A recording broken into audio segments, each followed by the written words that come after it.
नमस्कार, मैं हूं प्रदीप। आप थिंक 360 देख रहे हैं। राजस्थान में इतिहास जो है वो गौरवशाली रहा है, लेकिन इन दिनों इतिहास विवादित है। अगर राजस्थान की 12वीं की इतिहास की पुस्तक से जुड़े हालिया विवाद पे बात करें तो बहुत सारी चीजें निकल के आती हैं, और यह चीजें जो है वो प्रशासनिक विफलता से लेके वैचारिक टकराव और शिक्षा तंत्र की साख पर सवाल उठाती हैं। नमस्कार, मैं प्रदीप हूं। आप थिंक 360 देख रहे हैं। तो हाल ही में राजस्थान में 12वीं के इतिहास की किताब में लिखे गए इतिहास पर वर्तमान इतना भड़का है कि शिक्षा और शिक्षण व्यवस्था पर सवाल उठे हैं। और ये घटना बताती है कि कैसे राजनीतिक विचारधाराएं और प्रशासनिक लापरवाही मिलके लाखों विद्यार्थियों के भविष्य से खिलवाड़ कर सकती हैं। यह खिलवाड़ आज का नहीं है, यह खिलवाड़ हमेशा से होता आ रहा है। आपको जान के हैरत होगी, बच्चे कॉलेज में कुछ और पढ़ते हैं और वही इतिहास स्कूलों में सरकारें जैसे आती है उसी हिसाब से अलग से पढ़ाया जाता है। विषय ताजा पे बात करेंगे जो कि राजस्थान माध्यमिक शिक्षा बोर्ड की 12वीं क्लास की इतिहास विषय की पुस्तक है, आजादी के बाद का स्वर्णिम भारत। अब इस हालांकि राजस्थान में पहले से विवाद जो है वो खड़ा होता रहा है राजस्थान के इतिहास पे, लेकिन इस बार भारत के इतिहास पे विवाद खड़ा हुआ है। सरकार का आरोप है, यानी कि डबल इंजन वाली सरकार वाली जो पार्टी है भाजपा की सरकार है, कि यह किताब नेहरू गांधी परिवार और कांग्रेस शासन की उपलब्धियों को बढ़ा चढ़ाकर दिखा रही है, जबकि प्रधानमंत्री नरेंद्र मोदी के 11 वर्षों के कार्यकाल को या तो नजरअंदाज किया गया है या सिर्फ सतही तौर पर उल्लेख किया गया है। बात बिल्कुल सत्य है कि जिन्होंने भी ये किताब बनाई है एजेंडा तो घुसाया है, लेकिन एजेंडा घुस कैसे गया?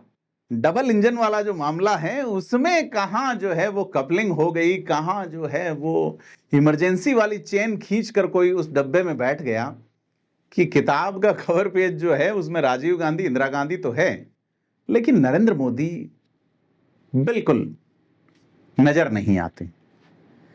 अब सरकार ने इस किताब को नहीं पढ़ाने का निर्णय ले लिया है, लेकिन यह सवाल यह है कि जो करीब 4,90,000 प्रतियां छप चुकी हैं और उसमें से 80% किताबें बांटी जा चुकी हैं, तब सरकार को या सरकारी सिस्टम को यह वैचारिक जहर, जिसे इन्वर्टेड कोमा में लिखा जाना चाहिए, वो क्यों नहीं दिखा? तो क्या यह प्रशासनिक तंत्र की भारी विफलता नहीं है? अब बड़ी सवाल यह है कि इसमें एक senior assistant director Dinesh Kumar Ojha को एपीओ कर दिया गया है, बीकानेर मुख्यालय, और किताब जो तैयार कराई गई। अब ये भारत का इतिहास राजस्थान के लिए अलग से कैसे तैयार हुआ? क्या ये किताब प्रदेश के अलावा अन्य राज्यों में भी बांटी गई है? बड़ा सवाल है। लेकिन अभी जो बड़ा अपडेट इसमें है वो है कि जो किताब तैयार कराने की बात जिनके लिए कही जा रही है, दिनेश कुमार ओझा, उनको एपीओ कर दिया गया है। और उनका अगर बयान मीडिया में देखें तो वो ये कहते हैं किताब सरकार की परमिशन से ही छपी है। अब 2026-27 में सिलेबस रिवाइज होना है, तब तक वही किताब दी गई जो पहले से स्वीकृत थी। मुझे क्यों हटाया गया मुझे नहीं पता। अब सीधे तौर पे दिनेश ओझा का यह बयान देखें तो साफ है कि सिर्फ वैचारिक मतभेद यहां नहीं है, कांग्रेस बीजेपी नहीं है, बल्कि यह जो शिक्षा तंत्र के भीतर की संवादहीनता और जवाबदेहिता की कमी है वो इस पूरे प्रकरण में नजर आती है।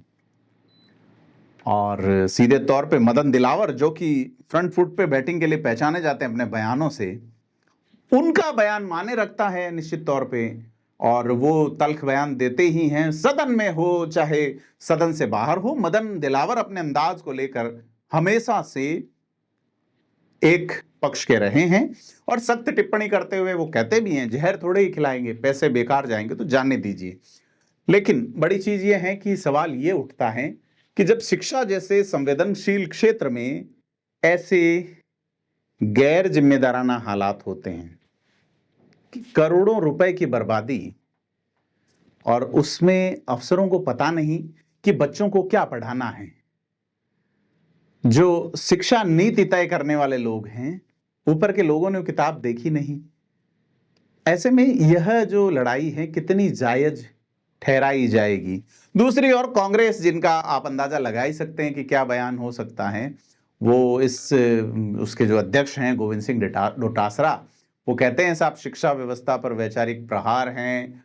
उसके अलावा भाजपा बनाम कांग्रेस निश्चित तौर पे गोविंद सिंह डोटासरा के डायलॉग में है ही कि सरकार जो है बच्चों से इतिहास और सच्चाई छुपाना चाहती है। आपको भूलना नहीं होगा कि गोविंद सिंह डोटासरा भी राजस्थान में शिक्षा मंत्री रह चुके हैं और सबसे ज्यादा पंगे जो हुए, चाहे महाराणा प्रताप के इतिहास को लेके हुए हो, चित्तौड़ के इतिहास को लेके हुए हो या अन्य इतिहास को लेके, वो गोविंद सिंह डोटासरा के वक्त में ही हुआ। उन्होंने नेहरू, इंदिरा, राजीव और मनमोहन सिंह जैसे नेताओं के योगदान को अमिट बताया और कहा कि यह नहीं हटना चाहिए था। खैर, कांग्रेस का स्टैंड अपनी जगह है, लेकिन बड़ा सवाल है कांग्रेस और बीजेपी को इतर रखते हुए कि 5 लाख किताबें छप गई, 5 लाख में से 80% यानी 4 लाख के आसपास बंट गई। ऐसे में जिम्मेदारी किसकी?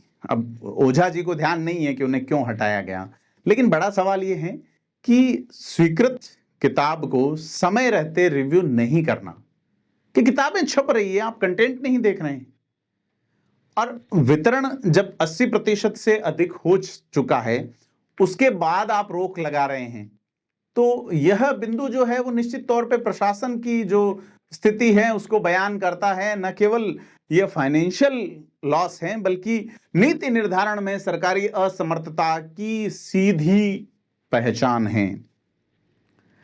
और बड़ी चीज है कि एक अधिकारी को एपीओ कर दिया गया है, लेकिन जवाबदेहिता एक सवाल और उठाती है कि क्या सिर्फ एक ही अधिकारी जिम्मेदार है? क्या यह निर्णय इतिहास जैसा, जो राजस्थान में इतिहास की किताब हमेशा से विवादों में रही है, कहा जा रहा है साहब कि हम हाडी रानी का इतिहास पढ़ाएंगे, हम जनरल सगत सिंह का इतिहास पढ़ाएंगे, हम महाराणा प्रताप के इतिहास को और ग्लोरीफाई करेंगे, इतिहास इतिहास इतिहास चर्चा में है, तो क्या यह निर्णय बोर्ड के लेवल पे या मंत्री के लेवल पे नहीं हुआ था?